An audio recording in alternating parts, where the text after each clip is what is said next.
गुरु सांदीपनि। महर्षि सांदीपनि भगवान श्री कृष्ण के गुरु थे। श्री कृष्ण व बलराम इनसे शिक्षा प्राप्त करने मथुरा से उज्जयिनी वर्तमान उज्जैन आए थे। महर्षि सांदीपनि ने ही भगवान श्री कृष्ण को 64 कलाओं की शिक्षा दी थी। श्री कृष्ण ने ये कलाएं 64 दिन में सीख ली थी। मध्य प्रदेश के उज्जैन शहर में आज भी गुरु सांदीपनि का आश्रम स्थित है। गुरु दक्षिणा श्री कृष्ण से मांगे थे। अपने पुत्र मथुरा में कंसवध के बाद भगवान कृष्ण को वसुदेव और देवकी ने शिक्षा ग्रहण करने के लिए अवंतिका नगरी वर्तमान में मध्य प्रदेश के उज्जैन में गुरु सांदीपनि के पास भेजा। शिक्षा ग्रहण करने के बाद जब गुरु दक्षिणा की बात आई तो महर्षि सांदीपनि ने कृष्ण से कहा कि तुमसे क्या मांगो, संसार में कोई ऐसी वस्तु नहीं जो तुमसे मांगी जाए और तुम न दे सको। कृष्ण ने कहा कि आप मुझसे कुछ भी मांग लीजिए, मैं लाकर दूंगा, तभी गुरु दक्षिणा पूरी हो पाएगी। ऋषि सांदीपनि ने कहा कि शंखासुर नाम का एक दैत्य मेरे पुत्र को उठाकर ले गया है, उसे लौटा लाओ। कृष्ण ने गुरु पुत्र को लौटा लाने का वचन दे दिया और बलराम के साथ उसे खोजने निकल पड़े। खोजते खोजते सागर किनारे तक आ गए। समुद्र से पूछने पर उसने भगवान को बताया कि पंचस जाति का दैत्य शंख के रूप में समुद्र में छिपा है। हो सकता है कि उसी ने आपके गुरु पुत्र को खाया हो। भगवान ने समुद्र में जाकर शंखासुर को मारकर उसके पेट में अपने गुरु पुत्र को खोजा, लेकिन वो नहीं मिला। शंखासुर के शरीर का शंख लेकर भगवान यमलोक गए। भगवान ने यमराज से अपने गुरु पुत्र को वापस ले लिया और गुरु सांदीपनि को उनका पुत्र लौटाकर गुरु दक्षिणा पूरी की। 8. ब्रह्मर्षि विश्वामित्र। धर्म ग्रंथों के अनुसार विश्वामित्र जन्म से क्षत्रिय थे, लेकिन इनकी घोर तपस्या से प्रसन्न भगवान ब्रह्मा ने इन्हें ब्रह्मर्षि का पद प्रदान किया था।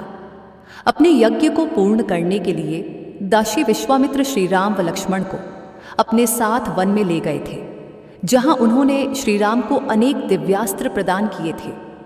रामचरितमानस के अनुसार भगवान श्री राम को सीता स्वयंवर में आर्षि विश्वामित्र ही लेकर गए थे, इसलिए बाद में ब्रह्मर्षि बने। विश्वामित्र के पिता का नाम राजा गाधी था। राजा गाधी की पुत्री सत्यवती का विवाह महर्षि भृगु के पुत्र आर्चिक से हुआ था। विवाह के बाद सत्यवती ने अपने ससुर महर्षि भृगु से अपने व अपनी माता के लिए पुत्र की याचना की। तब महर्षि भृगु ने सत्यवती को 2 फल दिए और कहा कि ऋतु स्नान के बाद तुम गूलर के वृक्ष का तथा तुम्हारी माता पीपल के वृक्ष का आलिंगन करने के बाद ये फल खा लेना। किंतु सत्यवती व उनकी मां ने भूलवश इस काम में गलती कर दी। यह बात महर्षि भृगु को पता चल गई। तब उन्होंने सत्यवती से कहा कि तूने गलत वृक्ष का आलिंगन किया है, इसलिए तेरा पुत्र ब्राह्मण होने पर भी क्षत्रिय गुणों वाला रहेगा और तेरी माता का पुत्र क्षत्रिय होने पर भी ब्राह्मणों की तरह आचरण करेगा।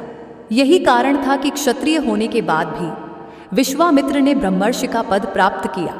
9. द्रोणाचार्य। द्रोणाचार्य महान धनुर्धर थे। उन्होंने ही कौरव व पांडवों को अस्त्र शस्त्र की शिक्षा दी थी। महाभारत के अनुसार द्रोणाचार्य देवगुरु बृहस्पति के अंशावतार थे। इनके पिता का नाम महर्षि भरद्वाज था। द्रोणाचार्य का विवाह शरद्वान की पुत्री कृपि से हुआ था। इनके पुत्र का महान अश्वत्थामा था। महान धनुर्धर अर्जुन इनका प्रिय शिष्य था। अर्जुन को दिया था वरदान। एक बार गुरु द्रोणाचार्य नदी में स्नान कर रहे थे। उसी समय उन्हें एक मगर में पकड़ लिया। वे सहायता के लिए अपने शिष्यों को पुकारने लगे। वहां दुर्योधन, युधिष्ठिर, भीम, दुशासन आदि बहुत से शिष्य खड़े थे, लेकिन गुरु को विपत्ति में देख वे भी बहुत डर गए। तब अर्जुन ने अपने तीखे बाणों से उस मगर का अंत कर दिया।